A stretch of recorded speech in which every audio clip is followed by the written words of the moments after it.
आप ये चाह रहे हैं कि किसी तरह भी पीटीआई का रास्ता रोका जाए, तो who are you to stop the fundamental rights of the people of Pakistan? ये पॉइंट है। ये सुन लेना, एक हुजरे में बैठ के 5 लोगों ने इंतखाब लड़ा और काजी मौलाना फजल रहमान अगले 5 साल के लिए जेयूआई के हेड हो गए। ठीक हो गया। इलेक्शन कमीशन ने एक्शन लिया, एएनपी के कोई इंतखाबात हुए, इलेक्शन कमीशन ने हिस्सा लिया, वो लिया एक्शन।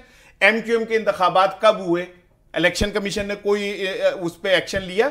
मुस्लिम लीग नून के इंतखाबात जिस तरह हुए थे बगैर बैलेट पेपर के और सारा कुछ, इलेक्शन कमीशन ने उस पर रिएक्शन दिया। खाली पीटीआई के ऊपर क्या पेट में दर्द बढ़ जाता है? तो राना साहब, आपको क्या लगता है कि इलेक्शन कमीशन जो है वो इस फैसले को सुप्रीम कोर्ट में चैलेंज कर सकता है, और अगर करेगा तो क्या नतीजा आ सकता है? देखिए, पहले तो मैं इलेक्शन कमीशन के गम में बराबर का शरीक हूँ। अच्छा। और मैं उनकी इस तकलीफ में और इस मुश्किल वक्त में उनके लिए साथ खड़ा हूँ, क्योंकि मुझे ऐसा लगता है कि इलेक्शन कमीशन के पास सिर्फ एक काम है कि उन्होंने बल्ला नहीं देना। अच्छा, ठीक है ना, क्योंकि बल्ला वो खुद खरीद के लाए थे, सियालकोट से उन्होंने उसको बनवाया था। ठीक है ना, उसकी ग्रिप, उसका सारा कुछ उन्होंने पल्ले से खर्चा था। इसलिए अब उनकी इंटेंशन देखें, बदनीयती की इंतहा देखें कि एक खामोशी से पार्टी पीटीआई पार्लियामेंटेरियन रजिस्टर करवाई गई और उसको निशान दे दिया गया बैट्समैन का बल्ला पकड़े हुए, ताकि आम आदमी पहले तो पार्लियामेंट पीटीआई के नाम पे धोखा खाए, फिर वो बल्ला और क्रिकेटर देख के कह के ये भी धोखा खा जाए। आप क्या आर्ग्यू अ पार्टी? आप क्या इस सियासी निजाम में एक सियासी जमात है, या आपके जिम्मे ये है कि आपने एक खास करोड़ों लोग पीछे खड़े हैं ना पीटीआई के? मुझे कोई हमदर्दी नहीं 9 मई वालों से, लेकिन जो लोग पीटीआई के हिस्सा हैं, जमहूरियत को और आइन को और इदारों को तस्लीम करते हैं और उनका जमहूरी हक है सियासत में हिस्सा लेना, आप उनके लिए क्या कर रहे हैं? एक जाली पार्टी आपने रजिस्टर करवा के उसे बल्ला दे दिया, बैट्समैन दे दिया खेलने के लिए। ठीक है ना, वो निशान था कि लोग धोखा खाए। आप क्या चाह रहे हैं? आप क्या करना चाह रहे हैं? आप ये चाह रहे हैं कि किसी तरह भी पीटीआई का रास्ता रोका जाए, तो who are you to stop the fundamental rights of the people of Pakistan? आप कौन होते रोकने वाले?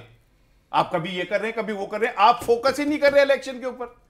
यहां पे इलेक्शन के अंदर 10,000 मसाइल चल रहे हैं, आपका फोकस पीटीआई और इजलास रोजाना हो रहा है। लो जी, उन्हें बल्ला मिल गया, अब नहीं मिला, अब तुम ऐसा करो, अब वैसी गैस नहीं आ रही, चूल्हे में डाल के बल्ले को जला दो, ताकि उनको लोड ले, ना ढोला होसी ना रोला होसी। तो ठीक क्या है ना? पीटीआई को भी इस वक्त, या जो खान साहब हैं उनको भी सेम तरीके से नहीं चलना चाहिए था? क्योंकि उनको ये नजर आ रहा था कि अब इलेक्शंस जो हैं उनके लिए मुश्किल हो जाएंगे। तो ऐसे में ये 9 मई का वाकया होना और उसके बाद जिस तरह से करके वो डिसीजंस ले रहे हैं, तो उनको नहीं चाहिए था कि जरा हाथ हौला रख के चलते और क्या अपनी सियासत में फील्ड के अंदर रहते? क्या हाथ हौला रखते?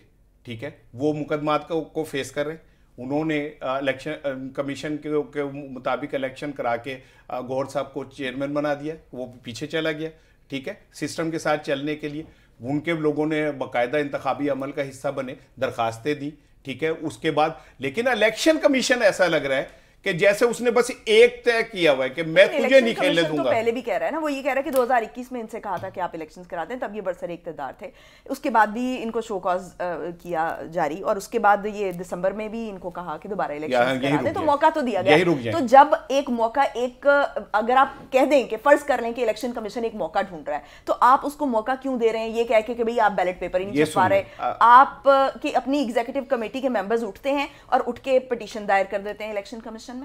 आप सुन ले अब मेरी बात, क्या ये रूल इलेक्शन कमीशन ने जेयूआई के इंतखाबात पे लगाए जब 4 लोगों ने, एक मिनट सुन ले ना, मेरी बात सुन ले। ठीक, ये पॉइंट है, ये सुन ले ना, एक हुजरे में बैठ के 5 लोगों ने इंतखाब लड़ा और काजी मौलाना फजल रहमान अगले 5 साल के लिए जेयूआई के हेड हो गए। ठीक हो गया। इलेक्शन कमीशन ने एक्शन लिया, एएनपी के कोई इंतखाबात हुए, इलेक्शन कमीशन ने हिस्सा लिया, वो लिया एक्शन। एमक्यूएम के इंतखाबात कब हुए, इलेक्शन कमीशन ने कोई उस पर एक्शन लिया। मुस्लिम लीग नून के इंतखाबात जिस तरह हुए थे बगैर बैलेट पेपर के और सारा कुछ, इलेक्शन कमीशन ने उस पर रिएक्शन दिया। खाली पीटीआई के ऊपर क्या पेट में दर्द बढ़ जाता है? इलेक्शन कमीशन का पॉइंट, इलेक्शन कमीशन का मौक़िफ़ इस पर ये है, वो ये कह रहे हैं कि किसी की भी एग्जीक्यूटिव कमेटी के जो मेंबर्स हैं वो हमारे पास नहीं आए ये पिटीशन लेकर। हमारे पास सिर्फ पीटीआई के जो एग्जीक्यूटिव कमेटी के मेंबर्स हैं वो पिटीशन लेकर आए, जिसको हमने एड्रेस किया। ठीक है, मुझे ये बताएं कि जो लोग वहां पहुंचे, पीटीआई को 9 मई के बाद बेशुमार लोगों ने छोड़ दिया। ठीक है, तो क्या ये पॉसिबल नहीं कि एग्जीक्यूटिव कमेटी के जो लोग थे उन्होंने भी छोड़ दिया हो, और कोई एक अगर पहुंच गया, आपको तो मौका मिल गया, वाह वाह वाह जी, मौका मिल गया, और 100 भी होंगी, आपको 14 बहुत कम है। जिस मुल्क के अंदर 200 केस बन जाते हैं एक बंदे पे, जो वजीर आजम रहा हो, जो एक प्राइड रहा हो, ठीक है, उस पर 200 केस बन जाते हैं, तो 14 बंदे पहुंच गए, कोई बहुत बड़ा कारनामा हो गया। 100 भी पहुंच सकते थे, 200 भी पहुंच सकते थे।